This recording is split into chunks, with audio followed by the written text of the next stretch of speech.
मुशाहिद साहब ये भी जानना चाह रहे हैं कि गोया कि 10 तारीख से पहले 2 दिन हम देख रहे थे कि अमरीकी मिजाज इंटायरली डिफरेंट था। गोया कि उनके नायब सदर की जानिब से या उनके वज़ीर ख़ारजा की जानिब से जो स्टेटमेंट्स आ रही थी कि हम इस कॉन्फ्लिक्ट में नहीं पड़ना चाहते, दोनों मुल्क खुद देखें, बट हमारा सिर्फ इतना कंसर्न है कि न्यूक्लियर वार नहीं होनी चाहिए।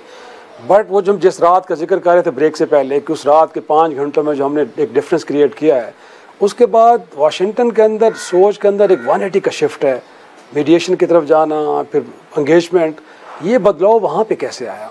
मैं 2-3 बातें काफ़ी दिनों से कह रहा हूँ, आपने पिछले 1 साल से। एक तो मैंने कहा था कि ट्रंप इंशाल्लाह इलेक्शन जीतेगा, वो जीता। हाँ जीता, ठीक है। दूसरा मैं कह रहा था, लोग कहते थे पाकिस्तान की अब अहमियत नहीं रही, Pakistan does not matter, Afghanistan में था, अब तो इंडिया इज नंबर 1। और रवायती सोच जो पाकिस्तान के सारे आपके एनालिस्ट कह लें, मैं कह रहा था नो, पाकिस्तान इज की, क्योंकि जो खित्ता है वो सबसे अहम है, और जो हम हैं एक मुस्लिम न्यूक्लियर पावर है। चीन, हिंदुस्तान, रूस, ईरान, अफगानिस्तान, सेंटर में पाकिस्तान। हमें रेलेवेंट नहीं हो सकता। हाँ, रेलेवेंट नहीं हो सकता। वी आर द सेंटर से।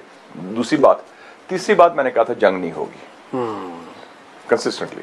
मैं क्या, इनकी जरूरत नहीं होगी, because they know the stakes are very high. अब क्या हुआ?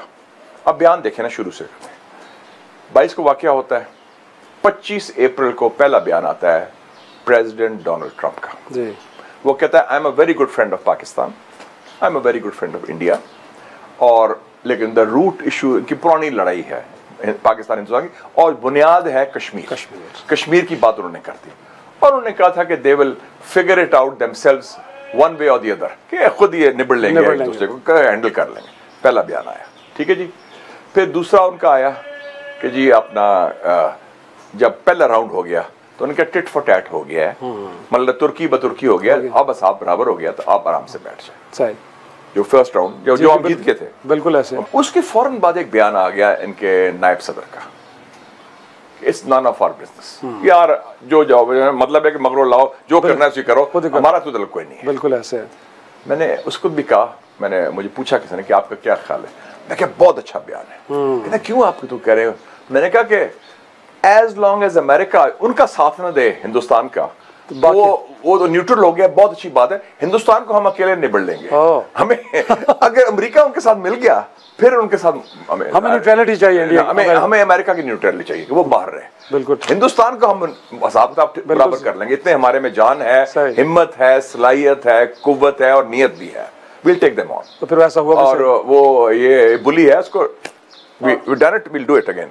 तो वही उसके बाद क्या हुआ, ताजा हमला किया नूर खान बेस वाला, एक रेड लाइन क्रॉस हो गई थी, और हमने फिर उन्होंने 12:30 किया था, बिल्कुल, तो हमारा 3-4 घंटे बाद हमारा रिस्पॉन्स आ गया था। बिल्कुल 26 जगह, बिल्कुल 80 ड्रोन गिरा दिए, और दिल्ली में ड्रोन हमारे चले गए, एयरबेस से उड़ रही थी, एयरबेस सारा, जहां उनके स्टोरेज फैसिलिटी थे, जहां उनके मिसाइल्स थे, हमारा सारा उधर पूरा एंटायर प्रिसिशन टारगेटिंग, ठक ठक ठक। और हमारा फर्क है हिंदुस्तान से, उन्होंने सिविलियंस शहीद किए हमारे, हमने मिलिट्री टारगेट्स किए या स्ट्रेटेजिक इंस्टॉलेशंस, बिजली बरा ये वो स्टेप होती है, तो हमने ये किया।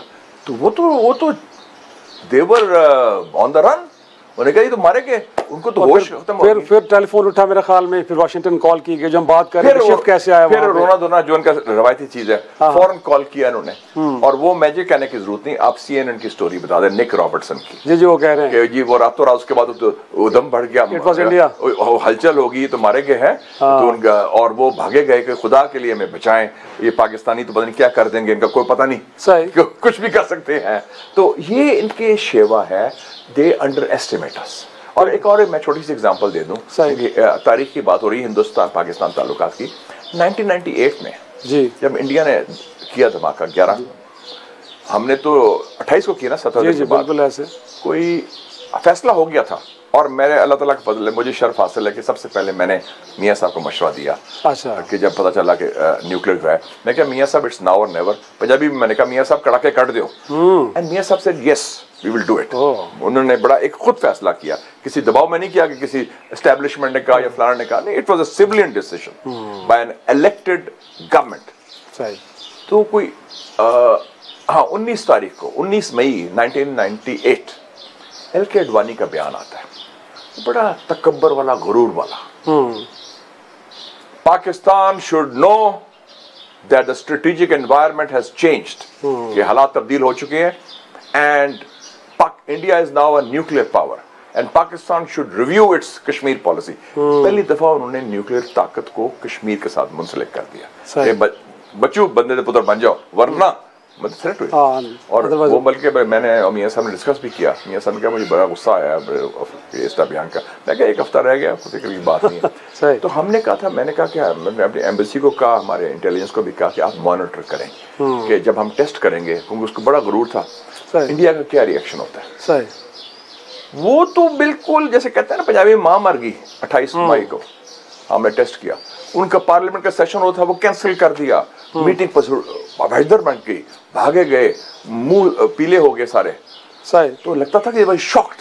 तो जब वाजपेयी साहब पाकिस्तान आए लाहौर में बस में 1999 में, मीनार पाकिस्तान, मैं उनका वजीर मेहमानदारी था, प्रोटोकॉल मिनिस्टर।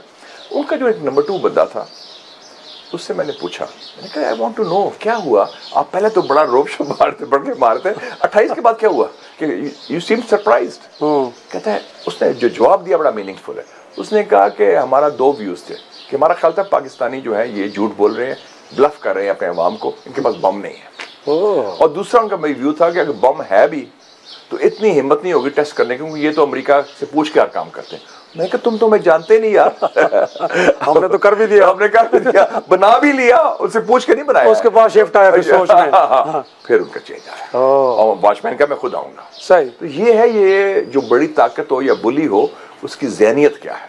सही। लेकिन मुशाहिद साहब देखें, हम 99 में भी अमेरिका ने रेस्क्यू किया कारगिल के मौके पे हिंदुस्तान को। फिर उसके बाद हम देखते हैं कि 2019 के अंदर भी जब पुलवामा हुआ, अगेन अमेरिका रेस्क्यू करने के लिए आ गया। अब 2025 में पहलगाम के बाद जो कुछ हुआ, अगेन अमेरिका ने रेस्क्यू किया। तो उसके बाद सिचुएशन कोई बदली तो नहीं है, रादर ज़्यादा सीरियस हो गई।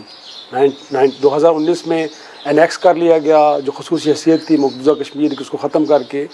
तो गोया कि इसके बेनिफिशरी तो अगेन भारत हो रहा है, पाकिस्तान तो नहीं हो रहा। तो इस तरह के अरेंजमेंट्स पे हमें जाना चाहिए था, या जब हमें कहा गया था कि सीज़ फायर की तरफ जाने चाहिए तो हम अपने जो आयरन क्लैड फ्रेंड है कम से कम चीन के साथ मुशावरत करते, एक इम्प्रेशन जाता कि हम भी अपने दोस्तों से पूछ रहे हैं, उसके बाद आप बताएंगे कि किन टर्म्स के ऊपर हम सीज़ फायर के लिए जा रहे हैं। पहले तो मैं ज़रा पस मंज़र दे दूँ उसका। मैं जब ये हमने जवाब दिया और मेरे इंटरव्यूज़ ऑन द रिकॉर्ड है जी जी, तो जब पीक में थी ये सारी गड़बड़, और लोग कहते हैं अब अमेरिका इंटरेस्टेड नहीं है। सही, रवायती सोचती। मैं कहा नॉनसेंस, अमेरिका इंटरवीन करेगा डिप्लोमेटिकली। जब हमने जवाब दे दिया, मैंने कहा अब मैं बता दूं कि मैंने वैसे एक गलती की, मैंने कहा 48 घंटे में सीज फायर हो जाएगा। वो तो चंद घंटे में हो गया। मैंने पहले लेट गया इंडिया। मैंने कहा कि 48 घंटे में हो जाएगा, लेकिन अब सिचुएशन डिफ्यूज होगी क्योंकि हमने जवाब दे दिया, वो पीछे हटेंगे और मिलते करते जाएंगे और अमेरिका करेगा ये काम, और वही हुआ।